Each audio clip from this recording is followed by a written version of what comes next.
السلام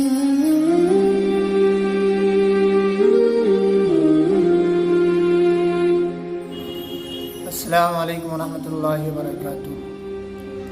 قوم مسلم کو ایسے ستایا گیا، مسجد بابری کو گرایا گیا، حشر میں رب کو ہم کیا دکھائیں گے منہ، آنکھوں کے سامنے اس کو ڈھایا گیا۔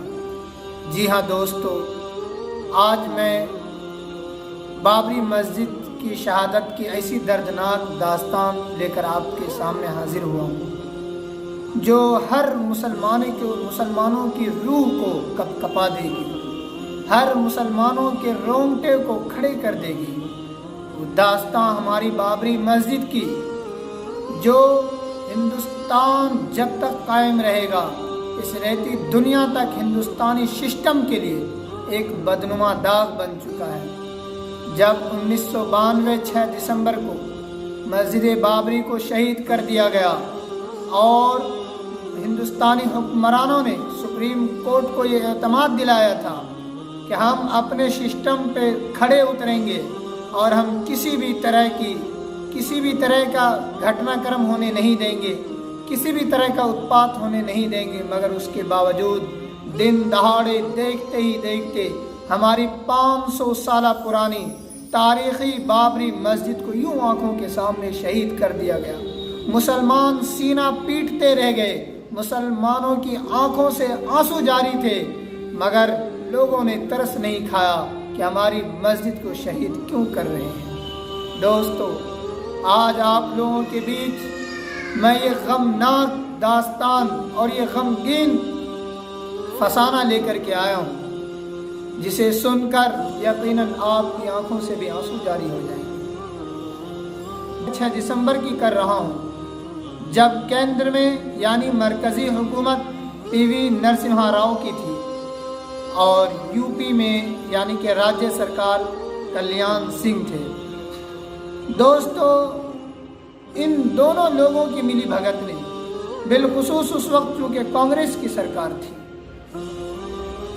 اور سب کے سامنے دن دہاڑے دنیا کے سامنے ایک بڑا جم غفیر جو کار سیوا کے نام پہ بابری مسجد کی طرف چلتا ہے اور وہ یہ کہتا ہے کہ ہم تو کار سیوا کرنے جا رہے ہیں، ہم تو کچھ اور کرنے جا رہے ہیں، مگر یہ سب پری پلان تھا، یہ سب طے شدہ بات تھی، اور یہ سب ایک سسٹم اور ایک سازش کے تحت کیا گیا کہ صبح کے 10 بجے سب کے سب اکٹھے ہوتے ہیں فیض آباد میں، اور یہ پلان جو بنایا ہوا تھا کہ کس وقت مسجد کو شہید کر دینا ہے، اسی پلان کے حساب سے، اسی سازش کے تحت ہماری مسجد کو شہید کر دیا جاتا ہے۔ بابری مسجد آج بھی اس کی در و دیوار چیخ چیخ کر مسلمانوں کو آواز دے رہی ہے۔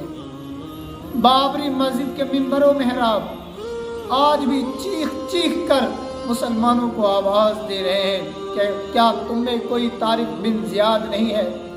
کیا تم میں کوئی محمد بن قاسم نہیں ہے؟ کیا تم میں کوئی خالد بن ولید نہیں ہے؟ کیا تم میں کوئی سلطان صلاح الدین ایوبی نہیں ہے کہ جس نے مسجد اقصی کو آزاد کرایا؟ مجھے بھی کوئی آزاد کرا سکے، ان بتوں سے، مورتیوں سے مجھے پاک کر دے۔ جس جگہ مسلمان اپنے رب کا سجدہ ادا کیا کرتے تھے، جس در و دیوار کو، جس منبر و محراب کو ہمیشہ 5 وقت کی اذانیں سنائی دیتی تھی، اسی منبر و محراب کے اندر مورتیاں رکھ دی گئی۔ اس کی شروعات سن 1950 میں ہوا تھا کہ جب چوری چپکے سے مورتی کو رکھ دیا گیا اور یہ کہا گیا کہ یہاں پہ بھگوان پرکٹ ہوئے ہیں، یعنی مورتی وہاں اپنے آپ آ گئی ہے کیونکہ وہ رام جنم بھومی ہے۔ اور افسوس کی بات تو یہ ہے کہ جب سپریم کورٹ نے یہ مان بھی لیا کہ مورتی کو چپکے سے رکھا گیا تھا، مورتی کو چھپ کر رکھا گیا تھا، کہیں سے آئی نہیں تھی، اور یہ بھی مان لیا کہ ہاں یہاں مسجد ہی تھی، کوئی مندر توڑ کر مسجد نہیں بنائی گئی، اس کے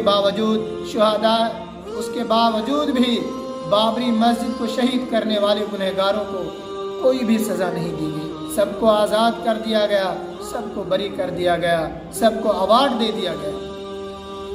مگر ہندوستان کا جو سپریم کورٹ ہے، مسلمانوں نے اس پہ بہت زیادہ بھروسہ کر رکھا تھا کہ سپریم کورٹ ہی حق فیصلہ کر سکتا ہے، صحیح فیصلہ کر سکتا ہے۔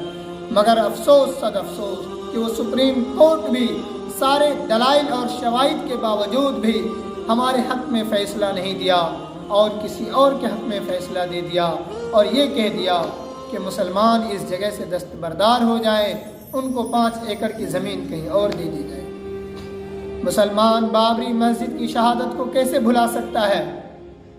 ہم نے اس ملک کے امن و امان کی خاطر، ہم نے اس ملک کی مضبوطی اور سلامتی کی خاطر بابری مسجد کی شہادت کو بھی اپنے کلیجے پہ پتھر رکھ کر کے سہا۔ ہم نے اس ملک کی سلامتی کی خاطر 3 طلاق بل پاس ہو گیا، اس کو بھی سہا۔ ہم نے اس ملک کے تحفظ اور بقا کی خاطر جب سپریم کورٹ نے فیصلہ دے دیا کہ مسلمان یہاں سے دستبردار ہو جائیں، ہم بغیر کسی چونو چرا کے، ہم بغیر کسی آہو بکا کے، دل سے تو ہم روتے رہے، مسلمان کڑھن میں تھا، مگر پھر بھی ہم نے ملک کے ذرے کو برباد نہیں کیا، ہم نے پھر بھی ملک کی شانتی اور سلامتی پہ خطرہ نہیں منڈرانے دیا۔ مگر اتنا سب کچھ سہ لینے کے بعد بھی اگر آج بھی ہم غدار ہی ہیں تو پھر اب اور کیا کیا جائے جو ہم وفادار ہو جائیں۔ بابری مسجد ہمیں معاف کر دینا کہ ہم ناچ گانوں میں مصروف تھے، ہم تیری حفاظت نہیں کر سکے۔ بابری مسجد ہمیں معاف کر دینا کہ ہم عیاشی میں ڈوبے ہوئے تھے، ہم نے تیری طرف نماز کے لیے ایک نظر بھی نہیں دیکھی، ہم نے تیری طرف اللہ کی عبادت کے لیے ایک وقت بھی نہیں دیکھا، شاید اسی لیے ہماری مسجد ہم سے جاتی رہی۔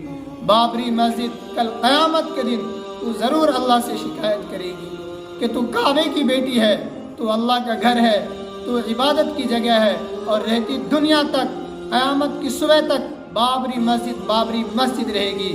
اس جگہ پہ کچھ بھی بن جائے، مسلمانوں کا یہ عقیدہ ہے کہ زمین پہ ایک جگہ ایک بار جہاں مسجد بن جائے وہ مسجد ہی رہتی ہے۔ لہٰذا بابری مسجد ہمیں معاف کرنا، اور میں سارے مسلمانوں سے گزارش کرتا ہوں کہ مسلمانوں ایسی لاپرواہی اور ایسی غفلت میں مت پڑو کہ پھر سے ہماری کوئی مسجد بابری مسجد کی طرح چھن جائے اور اسے شہید کر دیا جائے۔ بابری مسجد کا وہ کالا دن کبھی نہیں بھولے گا، بابری مسجد کی شہادت کا وہ بلیک ڈے کبھی نہیں بھلایا جا سکتا جو ہندوستان کے قانون پہ ایک بدنما داغ سا بن گیا ہے۔ کس سازش کے تحت اور کس سنیوجت طریقے سے بابری مسجد کو شہید کیا، جب داستان سننے کو ملتی ہے تو آنکھوں سے آنسو جاری ہو جاتے ہیں۔ یہ شکوہ کس سے کرے؟ آخر ہندوستانی مسلمانوں کی بقا ہے بھی یا نہیں؟ ہندوستانی مسلمانوں کا وجود خطرے سے باہر کب ہوگا؟ کب تک ہماری مسجدیں ہم سے جاتی رہیں گی؟ کب تک ہماری عبادت گاہیں ہم سے چھین